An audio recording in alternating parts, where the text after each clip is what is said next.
Pernahkah kalian merasa hidup ini kejam? Saat kita berusaha bangkit, malah dihina. Saat kita bekerja keras, orang malah meremehkan. Ada yang dihina karena miskin, ada yang diremehkan karena pendidikannya rendah, dan ada pula yang mengatakan bahwa kita takkan pernah berhasil. Rasanya seperti dunia tidak adil.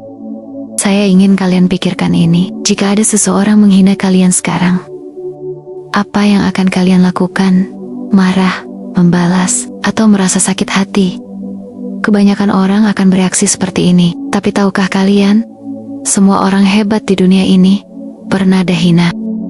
Yang membedakan mereka bukan seberapa banyak mereka dihina, tapi bagaimana mereka menyikapinya. Hari ini, kita akan belajar seni menghadapi hinaan dengan filosofi kuno, stoikisme.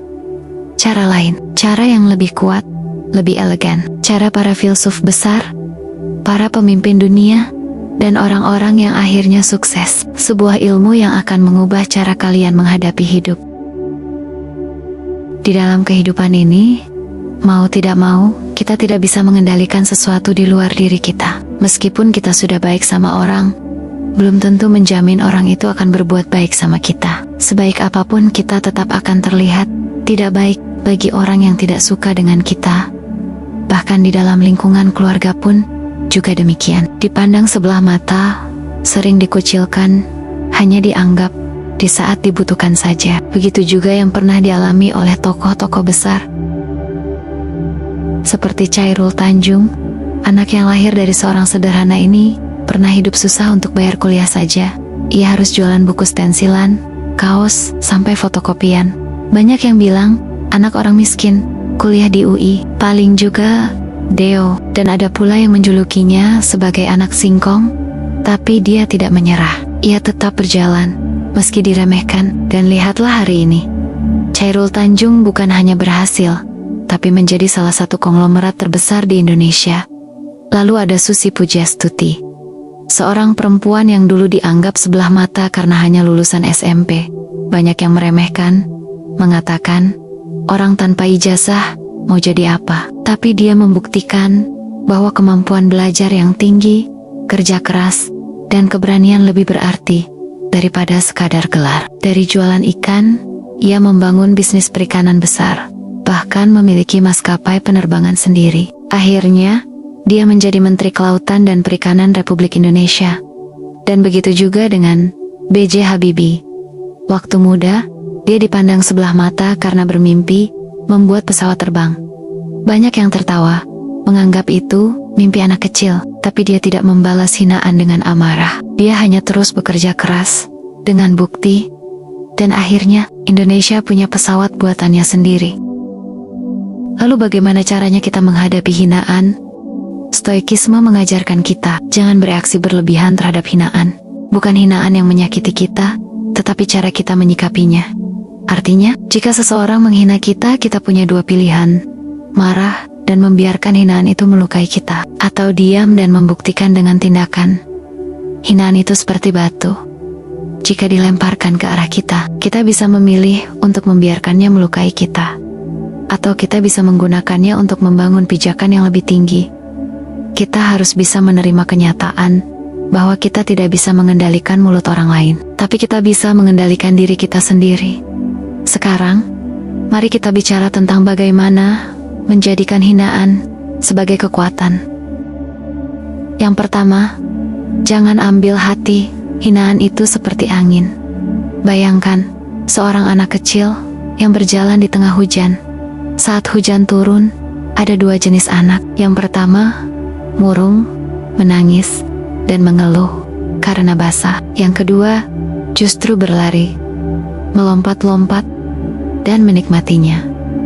Hinaan juga seperti hujan. Jika kita biarkan itu menguasai pikiran kita, kita akan merasa lemah dan hancur. Tapi kalau kita abaikan, ia hanya akan lewat begitu saja.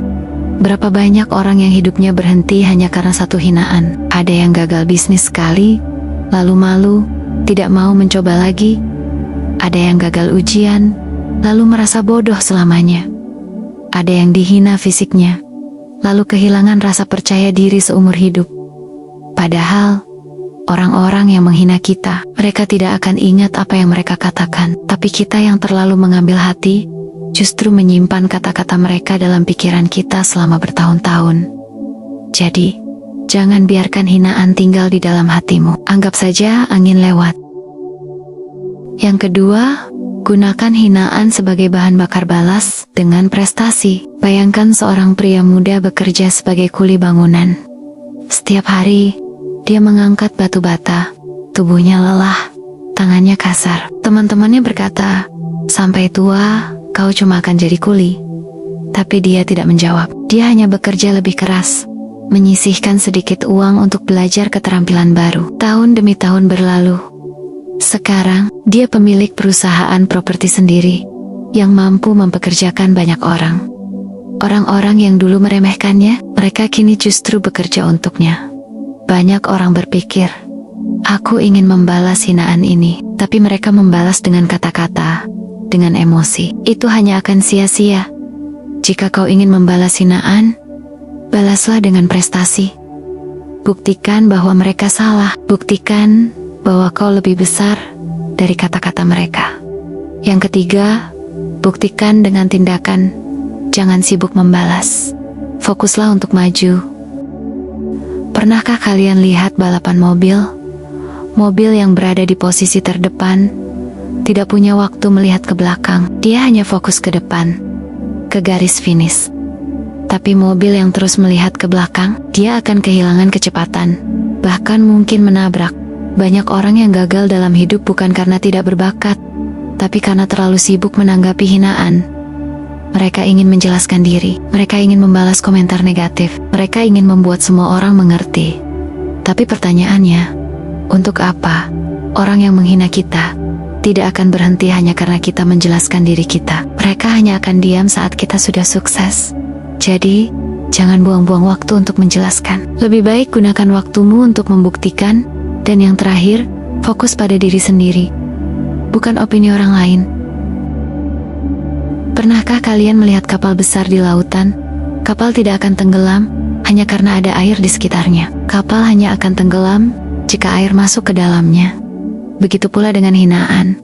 Kita dikelilingi oleh berbagai suara negatif, tapi selama kita tidak membiarkannya masuk ke dalam hati dan pikiran kita, kita akan tetap mengapung. Jadi, fokuslah pada perjalananmu sendiri. Jika kau ingin jadi pengusaha, maka belajarlah bisnis. Jika kau ingin jadi atlet, maka latihlah tubuhmu. Jika kau ingin jadi seniman, maka teruslah berkarya. Atau jika kau ingin menjadi apapun yang kau senangi, teruslah berkompeten sampai kau menjadi ahli di bidang itu.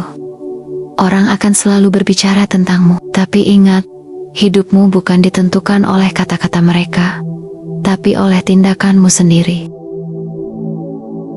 Teman-teman, jika kalian sedang dihina, dicemooh, dianggap tidak akan berhasil, ingat ini, hinaan bukanlah sebuah ramalan dan ketetapan. Itu hanya pendapat orang yang tidak tahu seberapa besar potensimu.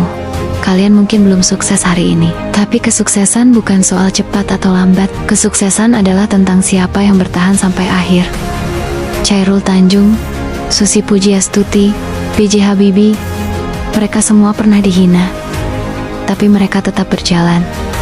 Dan kalian tentu saja bisa. Jangan biarkan hinaan merobohkanmu. Gunakan itu sebagai pijakan untuk naik lebih tinggi.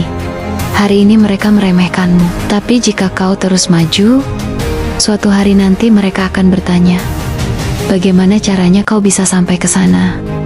Dan saat itu, kalian hanya perlu tersenyum, karena kalian tahu, jawaban sesungguhnya bukan pada kata-kata, tapi pada perjalanan yang telah kalian lalui. Kalian lebih kuat dari hinaan. Kalian lebih besar dari kata-kata orang lain. Jangan berhenti, jangan menyerah. Buktikan bahwa kalian bisa. Terima kasih atas kebersamaannya. Senantiasa sehat selalu, serta selalu dalam kesuksesan dan kebahagiaan. Sampai jumpa.